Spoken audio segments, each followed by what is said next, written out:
Shalom, saudara yang dikasihi Tuhan Yesus Kristus. Selamat pagi, selamat berjumpa dalam renungan pada pagi hari ini. Doa dan harapan saya, saudara semua, ada dalam keadaan yang baik, penuh semangat, selalu bersukacita dan berlimpah berkat Tuhan. Sebelum mendengarkan renungan firman Tuhan, mari kita siapkan hati dan berdoa. Bapa kami yang di sorga, Bapa dalam nama Tuhan Yesus Kristus, Tuhan dan Allah yang kudus dan benar, Allah yang layak dipuji dan disembah. Kami bersyukur untuk berkat pertolongan Tuhan, penyertaan dan perlindungan-Mu dari malam hingga pagi hari ini. Kembali saat ini kami ada, kami hidup dan bernafas.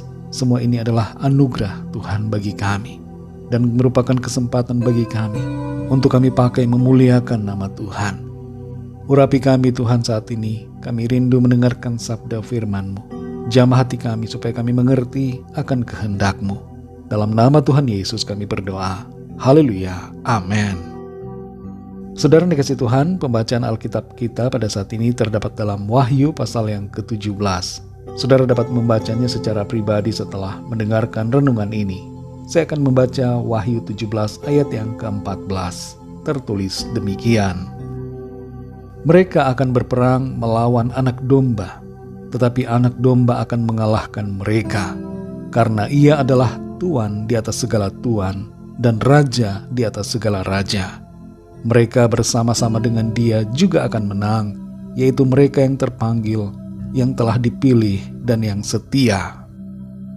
Saudara dikasih Tuhan, dalam proses perekrutan calon anggota militer di Indonesia dan juga di berbagai negara di dunia, seringkali digunakan kata-kata negara memanggilmu, atau sebuah panggilan untuk melayani, panggilan tugas untuk bangsa, panggilan mulia untuk negara, dan berbagai kata-kata lainnya yang memuat kata panggilan.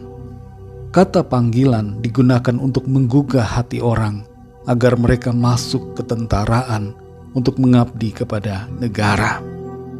Walaupun sebagian orang mungkin menjadi tentara karena berbagai motivasi yang lain, tapi umumnya motivasi orang menjadi tentara adalah karena merasa terpanggil. Dan kita tahu proses seleksi untuk menjadi seorang tentara yang tidaklah mudah. Mereka bukan hanya harus terpanggil, tapi juga harus menjadi yang terpilih setelah melalui berbagai ujian dan proses. Serta satu lagi, mereka harus setia untuk mengabdikan, bahkan mengorbankan hidup mereka.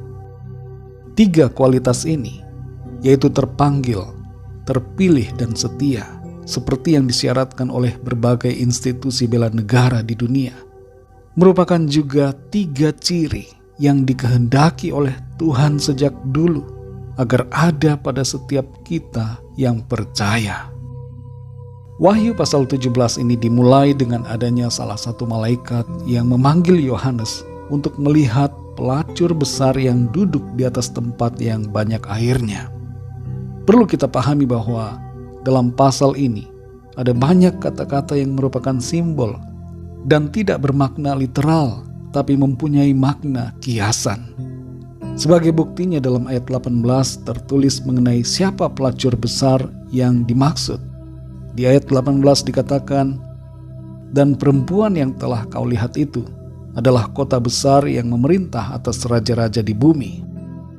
Dan air yang disebut sebagai tempat pelacur itu duduk dinyatakan dalam ayat 15 sebagai bangsa-bangsa dan rakyat banyak dan kaum dan bahasa. Kata pelacur dan percabulan seringkali merupakan kata-kata yang mempunyai makna tentang penyembahan berhala dan segala sesuatu yang berkaitan dengan pemberontakan serta dosa terhadap Tuhan. Penyembahan berhala dan pemberontakan dosa ini akan membawa kehancuran pada yang melakukannya. Saudara yang dikasih Tuhan, kita perhatikan di ayat yang ke-14. Di sini tertulis, mereka akan berperang melawan anak domba, tetapi anak domba akan mengalahkan mereka, karena ia adalah Tuan di atas segala tuan dan Raja di atas segala raja. Mereka bersama-sama dengan Dia juga akan menang, yaitu mereka yang terpanggil, yang telah dipilih, dan yang setia. Di sini kita membaca ada 3 ciri dari orang yang ada di pihak Tuhan Yesus yang akan mengalami kemenangan. 3 ciri tersebut adalah: pertama, terpanggil; yang kedua, terpilih; dan yang ketiga adalah setia. Terpanggil berhubungan dengan respon kita, terpilih berhubungan dengan kualitas, dan setia berhubungan dengan komitmen. Pertanyaan buat diri kita saat ini, bagaimana dengan kondisi kita? Apakah kita memiliki 3 ciri ini? Adakah kita memiliki respon yang benar terhadap panggilan Tuhan? Apakah kita mengikuti panggilannya atau tidak? Selanjutnya, bagaimana kualitas hidup kita sebagai orang percaya? Apakah kita mudah bimbang dan putus asa dalam mempercayai Tuhan? Apakah kita tidak kuat dalam iman dan begitu mudah berbalik, bahkan murtad, meninggalkan Tuhan? Dan yang ketiga, bagaimanakah kesetiaan kita? Apakah kita berkomitmen sungguh pada Tuhan hingga rela berkorban baginya? Saudara dikasih Tuhan, pesan firman Tuhan buat kita, jadilah orang-orang yang terpanggil, terpilih dan setia. Panggilan dan pilihan Tuhan atas kita tidak membuat kita pasif dan berdiam begitu saja.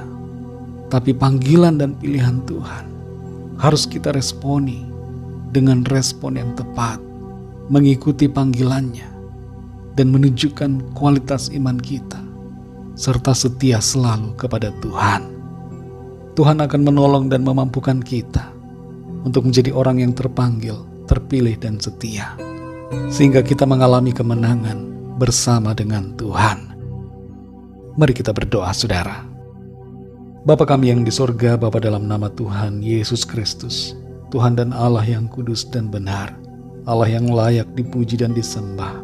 Kami bersyukur untuk firman-Mu yang sudah kami dengar, yang berbicara kepada setiap kami, agar kami menjadi orang-orang yang sungguh-sungguh terpanggil, terpilih dan setia, sehingga kami mengalami kemenangan di dalam Tuhan.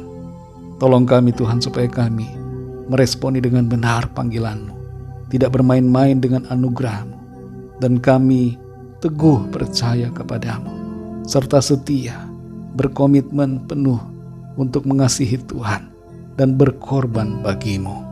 Kami mohon tuntunan-Mu ya Roh Kudus, kuatkan kami selalu, dan pegang tangan kami Tuhan, untuk menjadi pemenang-pemenang sampai pada akhirnya. Pimpin kami Tuhan di sepanjang hari ini, dalam segala tugas aktivitas kami. Berikan kami hikmat dan tuntunan-Mu ya Tuhan, agar kami melakukan segala sesuatunya dalam kehendak Tuhan. Kembali kami bawa kepadamu setiap permohonan doa, setiap pergumulan kami masing-masing secara pribadi, agar Tuhan melawat setiap kami, menolong dan menyatakan kuasa mujizat-Mu dalam kehidupan kami. Kami percaya kami alami kemenangan, kami alami berkat dan sukacita yang dari Tuhan. Terima kasih Tuhan. Dalam nama Tuhan Yesus kami sudah berdoa. Haleluya. Mari sama-sama kita berdoa, doa Bapa kami.